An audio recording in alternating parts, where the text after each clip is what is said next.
নমস্কার বন্ধুরা, কেমন আছেন সবাই? আশা করি ভালো আছেন। আমরাও ভালো আছি। তো আজকের বিকালটা খুব সুন্দর, বিকালের মৌসুমটাও খুব সুন্দর, মেঘলা মেঘলা আবহাওয়া। তাই আমরা বিকাল বিকাল বেরিয়ে পড়েছি একটু ঘুরে আসবো বলে। তো সামনে আমাদের বাড়ির সামনে কিছু দূরে একটা জলাশয় রয়েছে, তো সেইখানেই যাচ্ছি। আপনারাও সঙ্গে থাকুন আর সম্পূর্ণ ভিডিওটা অবশ্যই দেখবেন। ভালো লাগলে লাইক করবেন, শেয়ার করবেন, সাবস্ক্রাইব করে সঙ্গে থাকবেন, যাতে পরবর্তী ভিডিওগুলো সবার আগে পেতে পারেন। আমরা যে জলাশয়ের উদ্দেশ্যে রওনা দিয়েছি সেটা পর্যটন কেন্দ্রের পয়েন্টগুলোর মধ্যে একটা পয়েন্টের মধ্যে পড়ে।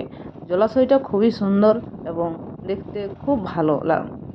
আমাদের মতো অনেকেই আছেন যারা কিনা বিকালবেলা এই জলাশয়ের পাড়ে বসে বিকালের সৌন্দর্যটা উপভোগ করেন। চারিদিকে পাখির কলতান, সুন্দর পাহাড়ের নীরবতা যেন মুগ্ধ করে দেয় নিজেকে। খুবই ভালো লাগে। এখন তো গ্রীষ্মকাল, তাই জলের পরিমাণ একটু কম আছে, কিন্তু বর্ষাকালে একদম জলে পরিপূর্ণ থাকে। তখন এই দৃশ্য দেখতে কিন্তু আরও মধুময় হয়, খুব সুন্দর লাগে। গাছপালার মধ্যে চারিদিকে একটা প্রাকৃতিক পরিবেশ। চারিদিকটা কি সুন্দর দেখো। অবশেষে আমরা এসে উপস্থিত হলাম এইখানে একটা সুন্দর একটা জলাশয়ে। যদিও এখন খুব বেশি একটা জল নেই। জায়গাটা খুব পরিচিত জায়গা, ছোটবেলায় অনেকবার এসেছি পিকনিক করার উপলক্ষে। তো তাই জায়গাটা খুব পরিচিত এবং খুব ভালো লাগার একটা জায়গা। আর এই দেখুন ওইখানে কিছু পাখি দেখা যাচ্ছে, যা এখন খুব কমই দেখতে পাওয়া যায়। এই দেখুন,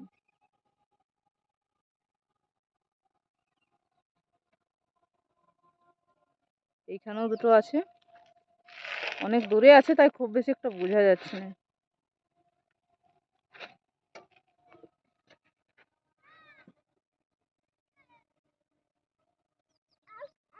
এই দেখুন উড়ে চলে গেল পাখিটা।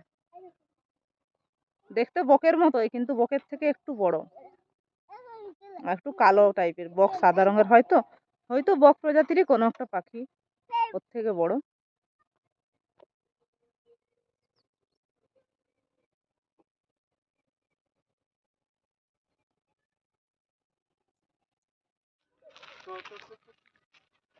বরমশাই আমাকে খুবই ভালোবাসেন, তো তাই দেখুন এইরকম অবস্থাতেও নিয়ে আসলো বেড়াতে। চলো ঘরে বসে করবে কি, তো একটু ঘুরে আসি।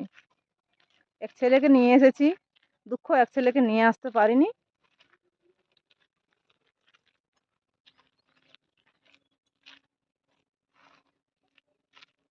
ভগবানের কাছে প্রার্থনা করি আমাদের ভালোবাসা যেন এরকমই টিকে থাকে সারা জীবন। আর এই দেখুন পাহাড়ের চূড়ায় একটা রাম মন্দির রয়েছে।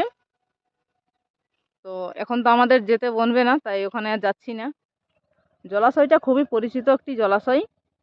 নাম যদি কারো জানা থাকে তাহলে অবশ্যই কমেন্ট করে জানাবেন। আর আবহাওয়াটা খুবই সুন্দর, বাদলে ঢাকা, খুব বেশি একটা রোদ নাই। এই দেখো আকাশের চারিদিকে বাদলে ছেয়ে রেখেছে। তো তাই বিকেল বিকেল আমরা বেরিয়ে পড়েছি এই জলাশয়ের উদ্দেশ্যে একটু ঘুরতে।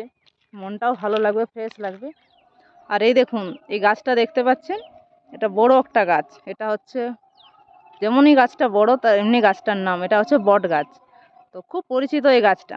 ছোটবেলায় মাস্টারমশাইরা নিয়ে এসেছেন এখানে পিকনিক করার জন্য। এখানে পিকনিক করেছি, রান্না করেছি, খেয়েছি, তাই এই গাছটার কথা ভুলতে পারিনি আজ পর্যন্ত। বারবার মনে হয় এই জায়গাটার কথা, তাই আবারও সেই এই গাছের টানে আর এই যে পাহাড়ের টানে আর এই জলাশয়ের টানে ছুটে আসলাম আবার এখানে একটু ঘুরতে আর এই সন্ধ্যার আবহাওয়া উপলব্ধি করতে।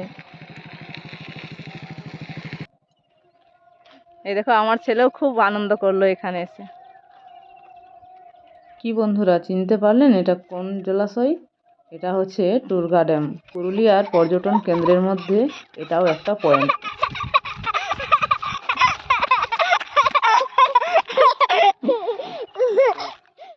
এখনকার ছেলেরা তো আর সব পাখি চিনতেই পারে না, জানেই না যে কোনটা কোন পাখি আর কোন পাখি কোথায় বাস করে।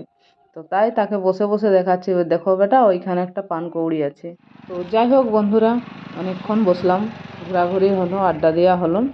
আর এখানে এসে অনেক ধরনের পাখি দেখতে পেলাম, যা অনেক দিন যাবৎ দেখা হয়নি। পানকৌড়ি, বক, এগুলো তো আর দেখতেই পাওয়া যায় না, যেহেতু জলাশয় সেরকম এখন আর নেই, তাই এই পাখিগুলো আর দেখা যায় না। অনেক পাখি দেখতে পেলাম, খুবই ভালো লাগলো, ছেলেও আমার খুব আনন্দ করলো। যাই হোক, সবশেষে এবার বাড়ি ফেরার পালা, চললাম বাড়ির দিকে, রওনা দিলাম। ভালো থাকবেন, সুস্থ থাকবেন সবাই, দেখা হচ্ছে পরের ভিডিওতে। নমস্কার।